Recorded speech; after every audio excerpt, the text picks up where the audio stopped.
আপনি কি ইমো ব্যবহার করেন? তাহলে এই ভিডিওটি আপনার জন্য। যারা অ্যান্ড্রয়েড ফোন ইউজ করেন, ইমো ব্যবহার করেন, তাদেরকে ইমো সম্পর্কে ধারণা দেওয়ার প্রয়োজন নেই। আমি ইমোতে প্রবেশ করলাম। ইমোতে প্রবেশ করে দেখুন এখানে ২টি অপশন দেখাচ্ছে, ফ্রেন্ডস অফ ফ্রেন্ডস, এক্সপ্লোর। আমি এগুলা কি? এগুলোতে ঢুকি তো। তো এগুলোতে ঢুকলাম, ঢোকার পর দেখুন লোডিং হচ্ছে। এখন তো আমার মোবাইল থেকে এমবি ব্যবহার হচ্ছে। তো এই অপশনগুলো আসলে কি? কোন সাহসে ধরছে ওরা তুচ্ছ হাতে আলতো ভাবছে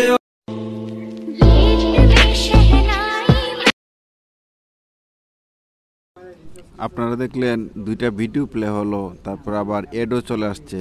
তো এগুলা আসার কারণে কিন্তু আপনার মোবাইল থেকে এমবি কাটছে। আপনি যদি মোবাইলের এমবি ডাটা ইউজ করে থাকেন তাহলে কিন্তু আপনার জন্য বিশাল কিছু। এই এমবিগুলা ইমো কোম্পানি অটোমেটিক কেটে নিয়েছে। তো এখানে দেখুন মধ্যের অপশনটাতে আবার যদি আমরা যাই, এখানে দেখুন অনেকগুলা বুট আছে। এই বুটগুলাতে আপনি ঢুকবেন, ঢুকলেও কিন্তু আপনার এমবি কাটবে। তো এই প্ল্যাটফর্মে ভিডিও, অডিও, পিকচার, মেসেজ এগুলোর জন্য কিন্তু আপনার মোবাইল থেকে প্রচুর পরিমাণে এমবি কেটে নিয়ে যায়।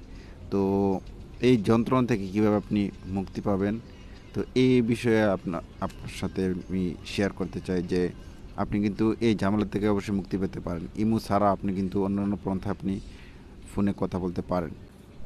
এমন একটা অ্যাপসের সাথে পরিচয় করে দেব যেটা কিনা আপনার মোবাইলে আছে কিন্তু আপনি এটার ব্যবহার জানেন না। ঠিক আছে? তো প্রত্যেকটা অ্যান্ড্রয়েড ফোনে কিন্তু এই অ্যাপসটা দিয়ে দেওয়া হয় এবং এটা আপনার প্লে স্টোর থেকে ডাউনলোড করার কোনো ঝামেলা নাই এবং অডিও ভিডিও কল করতে আপনার কোনো ধরনের ঝামেলা নাই। মোবাইল থেকে অতিরিক্ত এমবি কেটে নেওয়ার কোনো ঝামেলা নাই। নির্দ্বিধায় আপনি এই অ্যাপসটা ব্যবহার করতে পারেন। তো এই অ্যাপসটা কীভাবে আপনি আপনার মোবাইল নাম্বার অথবা জিমেল নাম্বার দিয়ে অ্যাক্টিভ করবেন, কীভাবে কল করবেন সেটা দেখাবো। তো চলুন শুরু করা যাক। আপনি আপনার মোবাইলে টুলস অথবা গুগলস ফোল্ডারের ভিতরে এই অ্যাপসটা পাবেন। তো আপনি গুগল অ্যাপসটা ওপেন করলাম। গুগল অ্যাপসটা ওপেন করার পরে এখানে দেখুন DUO নামে একটা অ্যাপস আছে। এই অ্যাপসটা ওপেন করলাম। ওপেন করার পর আপনাকে এখানে পারমিশন চাইবে। পারমিশনটা গিভ অ্যাক্সেস করে দিবেন। অ্যাক্সেস করবে যত পারমিশন সব কিছু অ্যালাউ করে দিবেন। অ্যালাউ করে দেওয়ার পর এখানে দেখুন আমি আমার মোবাইল নাম্বারটা দিয়ে অ্যাক্টিভ করে নিচ্ছি। আপনি চাইলে গুগল অ্যাকাউন্ট দিয়েও অ্যাক্টিভ করতে পারবেন। তো আমি অ্যাকাউন্টটা আমার মোবাইল নাম্বার দিয়ে অ্যাক্টিভ করে নিচ্ছি।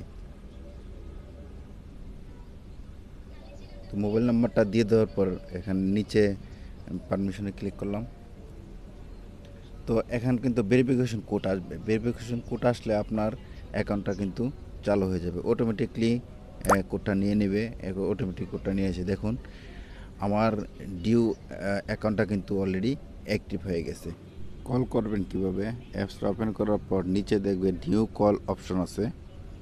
নিউ কল অপশনে ক্লিক করবেন। নিউ কল অপশনে ক্লিক করার পর আপনার অ্যাকাউন্টে আপনার মোবাইলে যে নাম্বারগুলো থাকবে এখানে নাম্বারগুলো শো করবে। যে কোনো নাম্বারে ক্লিক করে তারপরে এখানে দেখবেন অডিও ভিডিও কল করার অপশন আছে। এই দেখুন অডিও কল হচ্ছে। তো একদম সহজ, একদম ইজি এবং এমবি অনেক কম কাটে। এখানে দেখুন এই যে ভিডিও কল, ডান পাশে ভিডিও কল লেখা আছে, এই যে ভিডিও কল। এই অ্যাপসটা অত্যন্ত সহজ এবং এমবি অনেক কম, কোনো বিজ্ঞাপন, কোনো ঝামেলা নাই, এমবি অতিরিক্ত কাটার কোনো ঝামেলা নাই এবং আপনি নিরাপদের সহিত এই অ্যাপসটা ব্যবহার করতে পারেন। পরিশেষে একটি কথা বলতে চাই, এটা আমার নতুন পেজ।